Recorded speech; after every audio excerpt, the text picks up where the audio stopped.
In this video, I want to talk about some common sports betting myths that I see a lot of people that are newer to sports might fall into the trap of believing. And really, I just want to clear up some misconceptions in the sports betting world. And hopefully by the end of this video, you'll be able to quickly identify these myths if you ever see them floating around the internet. Let's get this shit started. Okay, so one that really kind of drives me crazy is people seem to think that these sports books are rigged and you can't actually make any money from it. Don't get me wrong, sports books generate $90+ billion a year as of 2023. They know the numbers. It's their business. They know the numbers. However, one thing that a lot of sports bettors don't know about is sports betting arbitrage. Now, what sports betting arbitrage is you're basically placing a no-risk bet, meaning you are placing two sports books against each other. There is going to be one outcome, and each outcome you're going to win no matter what. Alright, so let me give you a good example of sports betting arbitrage. Let's say the Minnesota Twins and the New York Yankees are playing, right? And the over and under is 9.5 runs. Basically, on one sports book you would place an under, and one sports book you would take an over. As you can see, it really doesn't matter what happens in the game. They're either going to go over and under. A Yeti could run onto the field and steal second base for all we know. One of the Yankees players could poop his pants and be carried off the field. A pack of wild hyenas could maul the bat boy to death. All I'm saying is the outcome really doesn't matter. We got the over and under on two different sports books, and we're going to win based on the percentage that we're looking for. Basically, it's just a no-risk bet. Make sure you check out my other videos on sports betting arbitrage if you're confused on that. Another way you can get an advantage on the sports books is by taking part in something called positive EV betting. Essentially what this is it's shopping for the best prices. Kind of like when you buy a car, you're going to buy the car from the dealership that has the best prices. Well, it's the same thing with sports betting. So let's say you're interested in the Yankees versus Minnesota Twins game. You're interested in taking the Minnesota Twins over the Yankees because you hate the Yankees. It's understandable. Okay, so each sports book's going to have it placed different. And let's say the Yankees are favored because they're playing at home, and you want to take the Minnesota Twins for a plus 140. Now, some sports books will actually have this at a plus 170, which pays a lot more. So you would want to place your bet with that sports book since it pays a lot more. And don't worry, if you're confused with positive EV betting and shopping for prices, I've done videos on those, so make sure you check that out. Okay, this one absolutely drives me crazy. Crazier than I already am, but crazy. Okay, so a lot of sports bettors will track their bets using like OddsJam, and it will show their wins and losses. Well, these people are smart by using OddsJam, but they're dumb because they're focused on their wins and losses. Meaning they might have won 50 bets and lost 30. However, they were winning a lot of negative 250 games. Meaning they were just taking clear favorites. A better approach would be to focus on your ROI. Meaning you could actually lose more bets than you win. For instance, let's say you're picking underdogs and the average one is a plus 200 and you are 45 and 55. Your ROI is way better than picking a bunch of clear favorites and then just focusing on how many wins you have. Trust me, your bankroll will thank me for that tip. So just make sure you're focusing on your ROI and not how many wins and losses that you have. Okay, the next myth that absolutely drives me nuts is betting public percentages. What the hell does that mean, right? Okay, so take a popular site, covers.com. They're really good for sports betting information and everything. Now, if we're looking at this Major League Baseball game, it's the Washington Nationals versus the Chicago Cubs. And as the picture shows, 71% of the people are taking the Chicago Cubs and 29% of the people are taking the Washington Nationals. Okay, so what this clearly means is more people are picking the Chicago Cubs versus the Washington Nationals. But this is the general public, meaning I don't really know where they pulled this data from. I don't believe it's from DraftKings, FanDuel, or anything. I'm not really sure where this data comes from, but basically the public betting percentages are the amount of people that are putting money on a certain team. Now, the public's actually kind of stupid in my opinion. I mean, a lot of people that place sports bets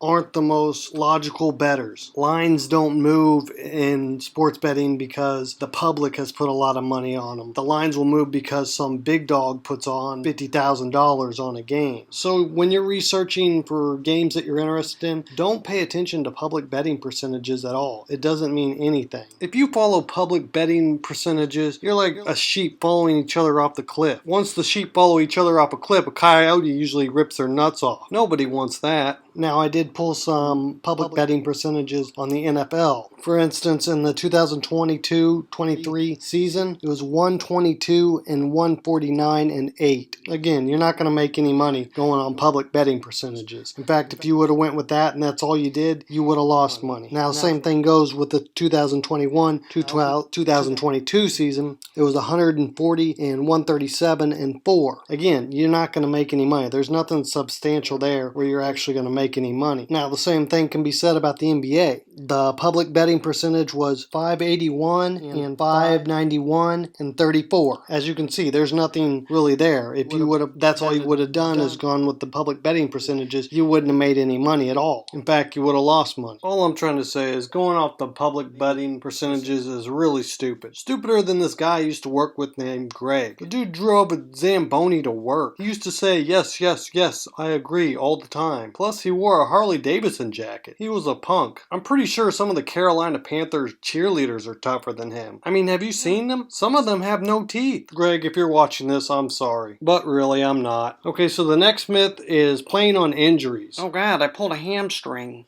I got tendonitis in my finger. My stomach hurts. I have to admit, when I first learned about sports betting years ago, I actually played on when key players were injured. To give you an example, LeBron James was hurt last basketball season, right? Don't think that just because LeBron James is hurt that those lines adjusted by the sports books aren't accurate, because they take that into factor. LeBron James is their star player, so he was hurt. So the public was betting against the Lakers. Again, the sports books know this, and they adjust their lines according to when key players are hurt. Same thing when Stephen Curry was hurt for the Golden State Warriors. The sports books adjusted their lines. It's the same when the Yankees and Aaron Judge was hurt. They still adjust their lines. So don't make the mistake of playing on games when key players are hurt. Instead, I think a smarter way is to go with that team, because you'll get more value out of the books not thinking they're as good. Again, it really does go back to the public betting percentage. That's what the general public does, is they bet against the team that their star player is hurt. So there's no value really with betting with the opposing team. Hopefully that does make sense. I did kind of ramble on about it. Okay, so here's one I hear every day. Betting is based on luck. That is absolutely false.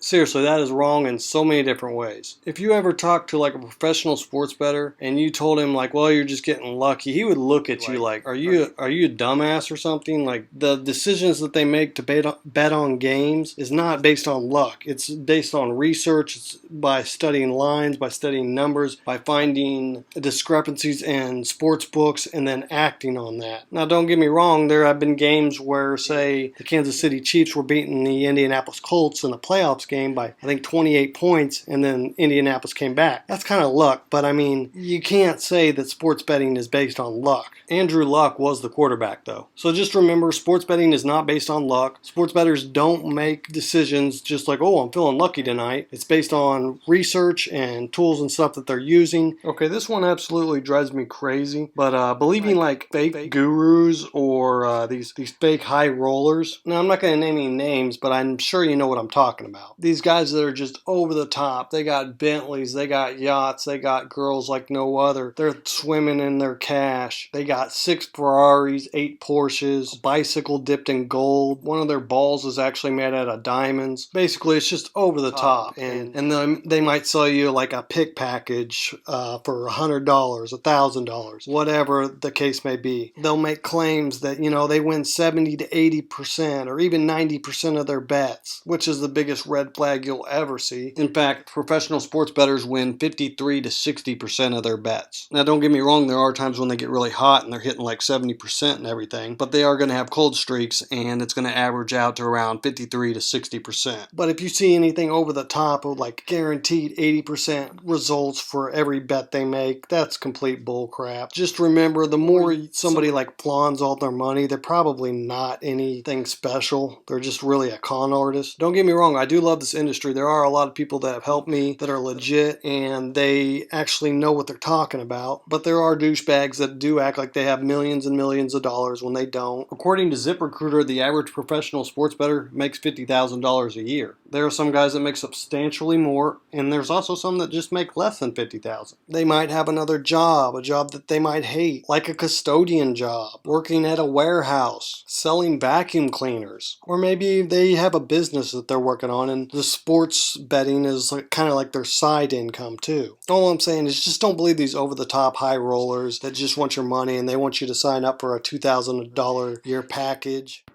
Okay, I'm done talking about sports betting myths. You know what wasn't a myth? The moon landing happening in Arizona. Also, the world is flat. Go ahead and like this video if you liked it. Leave a comment. Say something weird. I don't care. Go ahead and subscribe to my channel if you want more sports betting tips. As always, check my description because there's always a bunch of links in there. And I'm out. I got a ticket to the moon.